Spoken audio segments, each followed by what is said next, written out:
فبشرناہ بغلام حلیم صدق اللہ العظیم۔ حضرت ابراہیم علیہ السلام نے ایک بندے کا رول ادا کرتے ہوئے بتایا کہ اللہ کا حکم اگر ہو تو اپنے بیوی بچوں کو بھی قربانی کرنے کا وقت آئے تو قربان کرنا چاہیے۔ تو انہوں نے جنگل میں اللہ کے حکم پر اپنے بیوی بچوں کو جنگل میں چھوڑا۔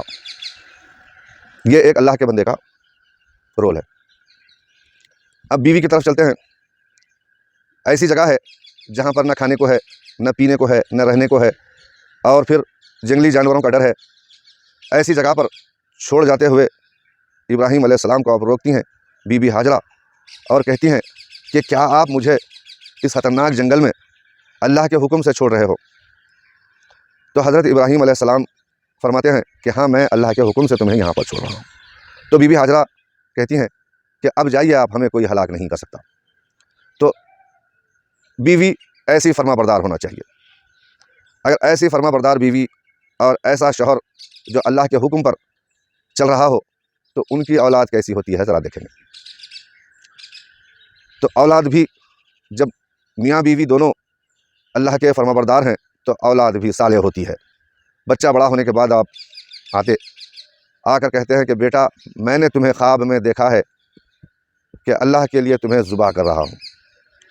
تو بیٹا کہتا ہے ابا جان آپ کر گزریے، میں انشاءاللہ میں صابرین میں سے ہو جاؤں گا۔ ماں باپ اگر فرما بردار ہوں تو اولاد بھی فرما بردار ہوتی ہے۔ اور کیسی آپ نے فرما برداری دکھائی، یہ ایک اولاد کے لیے، بچوں کے لیے نصیحت آپ نے بتائی کہ اولاد کیسی ہونا چاہیے۔ اگر اولاد کو نصیحت لینا ہے، بچوں کو نصیحت لینا ہے تو حضرت اسماعیل علیہ السلام آپ کے سامنے ایک مثال کے طور پر کھڑے ہیں۔ گلے پہ چھری بھی اگر ماں باپ چلا رہے ہیں آپ کے تو آپ اف نہیں کہنا چاہیے۔ یہ ہمارے بچوں کو حضرت اسماعیل علیہ السلام کے واقعات سنانا چاہیے تاکہ یہ بھی فرما بردار ہو جائیں، ماں باپ کے فرما بردار ہو جائیں۔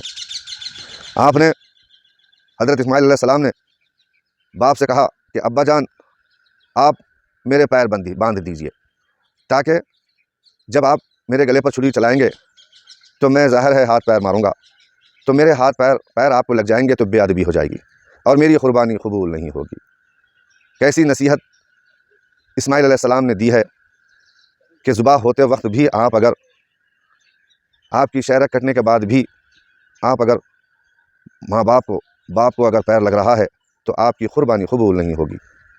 تو ایسی اولاد کب پیدا ہوتی ہے؟ جب آپ اللہ سے دعا مانگتے ہیں ربی حبلی من الصالحین فبشرناہ بغلام حلیم۔ ایسی دعا آپ مانگیں گے اور آپ پاک ہوں گے، اللہ و رسول کے فرما بردار آپ ہوں گے تو آپ کو فرما بردار اولاد پیدا ہوگی۔ ورنہ نوح کی اولاد کو بھی ہم دیکھ چکے ہیں، سن چکے ہیں۔ ایسی اولاد سے تو ڈوب جانا بہتر ہے۔ اولاد ہو تو اسماعیل علیہ السلام کی جیسی اولاد ہو، اور ماں باپ ہو تو اللہ کے فرما بردار ہو۔ تو میرا بتانے کا مقصد یہ ہے کہ ماں باپ پہلے پاک ہوں، آپ اللہ کا شکر ادا کریں کہ اللہ نے آپ کو آنکھ، ناک، کان، ہاتھ، پیر تمام صلاحیتوں سے لیس کر کے آپ کو بنایا ہے اور تمام نعمتیں آپ کو سرفراز کیا ہے۔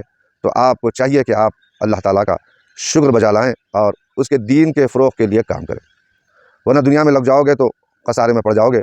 اسی لیے میں آپ تمام کو ہمیشہ یہ بات بتاتے رہتا ہوں، کیونکہ جب انسان کوئی چیز سنتا ہے تو اس کا ذہن جو ہے ادھر لگ جاتا ہے۔